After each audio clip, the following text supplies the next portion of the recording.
Hey guys, welcome back to another Dirty Services video. We're going to be doing some shop work in this video. I got a long list of things that are broken or just need serviced, and I'm going to try to get through them over the next couple of days. First up is going to be the sideboard that I busted out about 3 weeks ago. Going to get it replaced. Probably be doing a little bit of work on the skid steer as well as the snowplow. So hope you stay tuned. Watch to the end, subscribe to the videos, and watch some of our past videos. The support is much appreciated. Alright, old board off. Now this used to be its whole life before I got it. It was an asphalt truck. So both boards are basically just covered in this tar. So I had to scrape quite a bit along the top. Not the end of the world, but that's what I was doing. Got it cleaned up, got it measured, and I'm gonna go cut the board, the new one, to length. The biggest struggle is gonna be getting the new one up there and in place. I did the other side, into summer when I tore that one off, and it was a bear. It's quite a bit of a bear to get it up there.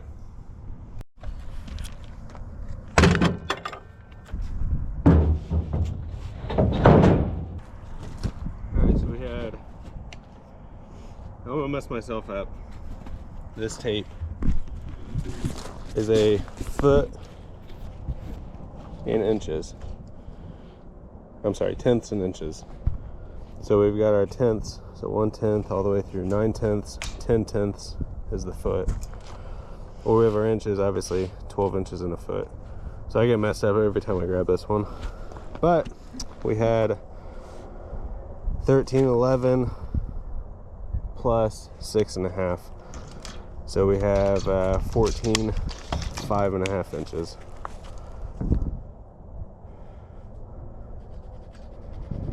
There we go.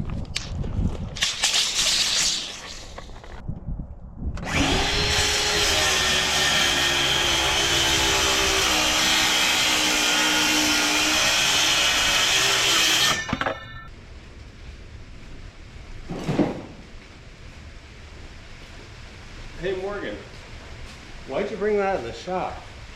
Kind of makes it harder because you put a 10-foot tall truck and a 12-foot tall ceiling with a door that's blocking the top 2 feet. Why'd you do that? Well, 46 subscribers, the reason I did that is because it's raining now.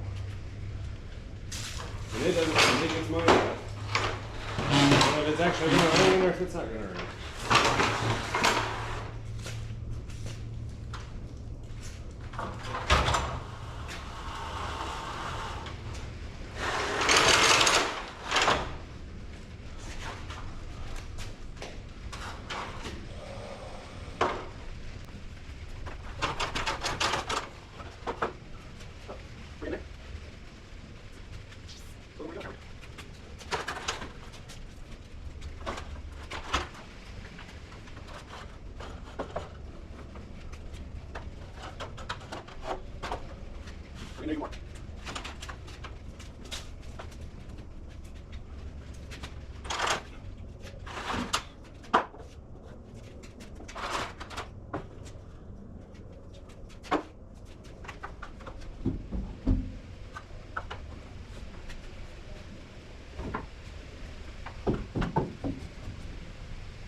Well, I need to run down to the hardware store and grab the replacement bolts, but I got a delivery coming in 28 minutes that I need to be here for.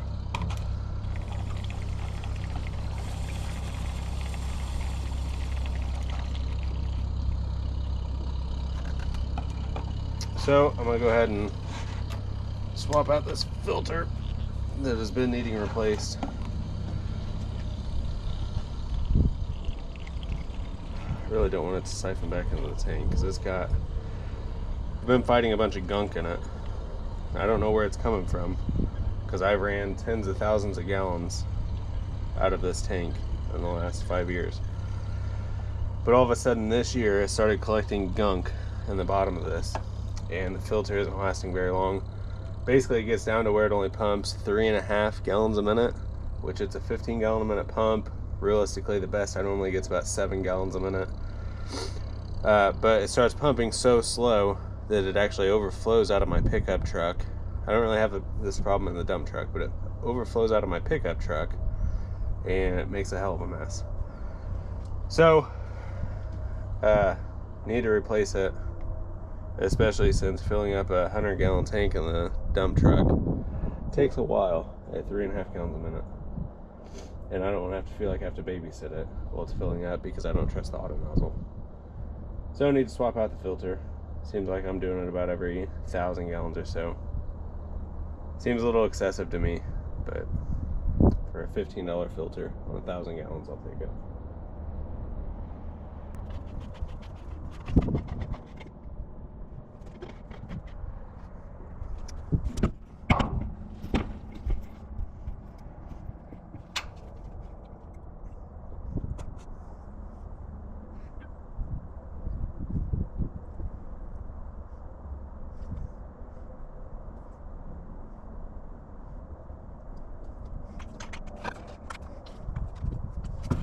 Stay. Don't go anywhere.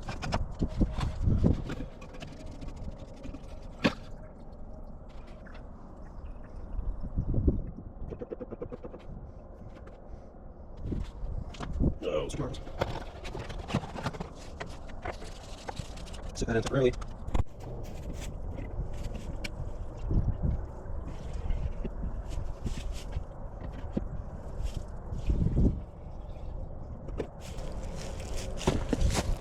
See this? All that sludge down in there. I don't know, it just seems like it came out of nowhere. But I guess as long as I'm getting it filtered out, not much I can do about it.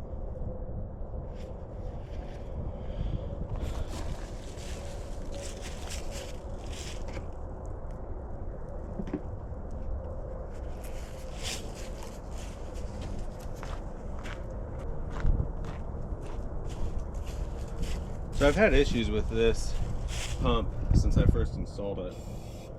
I had issues actually with the last pump too. I put a GPI on it, and to be honest, it sucked. It didn't pump worth a crap.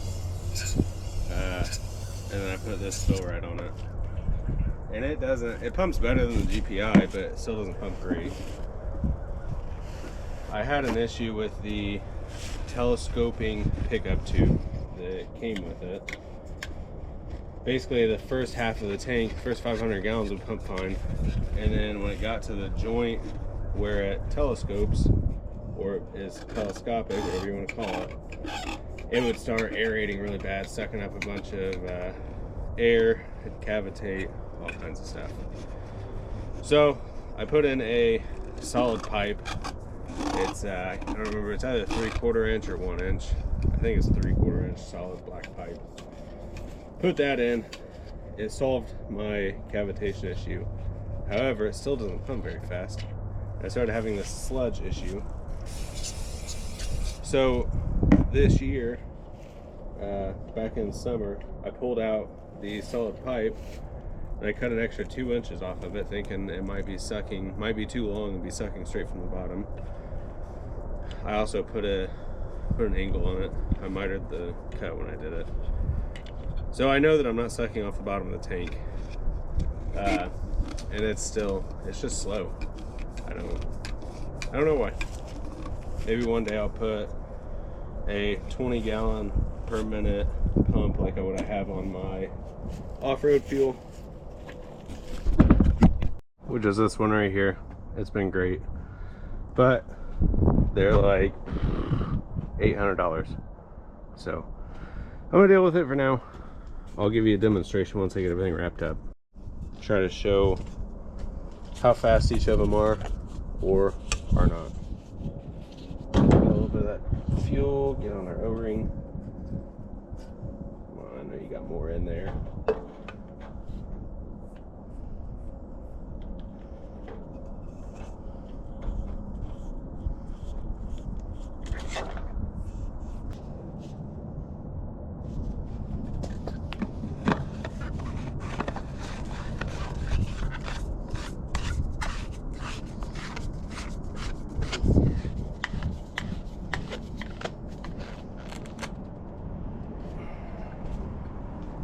Alright, so here's my off-road.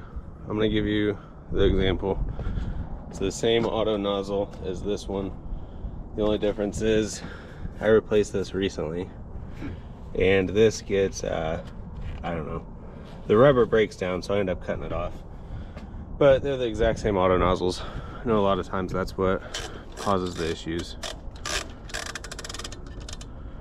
Zeroed out, it is wide open. Just to show you.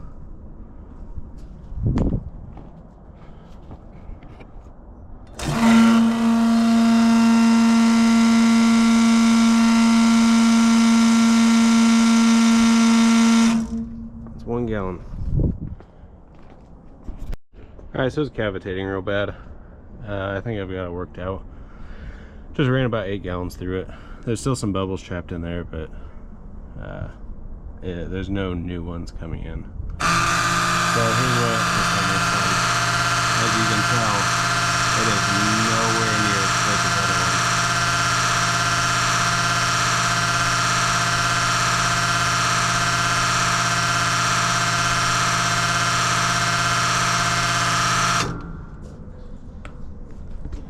But it is what it is. It works for me for now.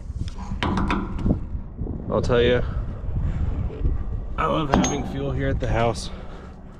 Got my 1,000 gallon on-road, 500 off-road. I'll tell you the best part about it is this. I think it's pronounced Vever. This hose reel is the cat's meow. I can fill up the triaxle just about anywhere in my driveway. So normally it's parked back here. I can hit it there, I can hit it there. I can't reach it where it is, but if you square off my barn to my concrete right there, normally the truck is always this side of that. And anywhere back in here, I can reach it. So it doesn't matter if I'm hooked up to the trailer, if it's sitting back there, parked where the boat is, or if I'm sitting out here and don't want to have to spin it around. The biggest struggle I always had when I just had like a 20-foot hose on it, if I had a trailer on it and I forgot to fuel it up, I'd have to spin the truck and trailer around, pull up the driver door over here and fill it up right where this is, versus I can park where it's convenient, where it's out of the way, bring the fuel to the truck.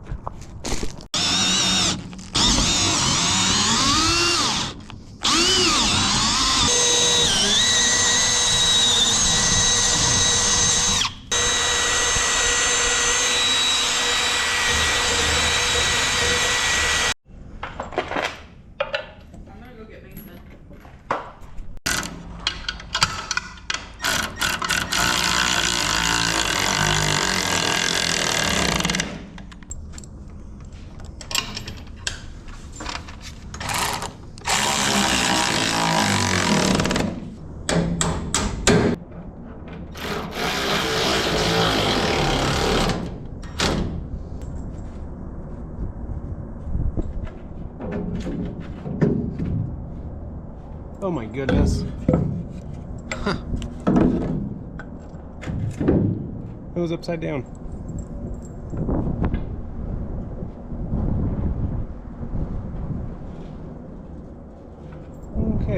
do here? I don't remember. Oh, so the problem is, I think they used non-treated boards and painted them. I used a treated board and I don't plan on painting it because I'm probably gonna bust it off again. Just the nature of the beast. But my holes are an 1/8 inch, 1/4 inch higher on the board because it's sitting too high. I know this is gonna shrink, but I don't want to wait for it to shrink to put this on because it helps kind of protect this metal piece. So I think I just need to drill these out a little bit and call it a day.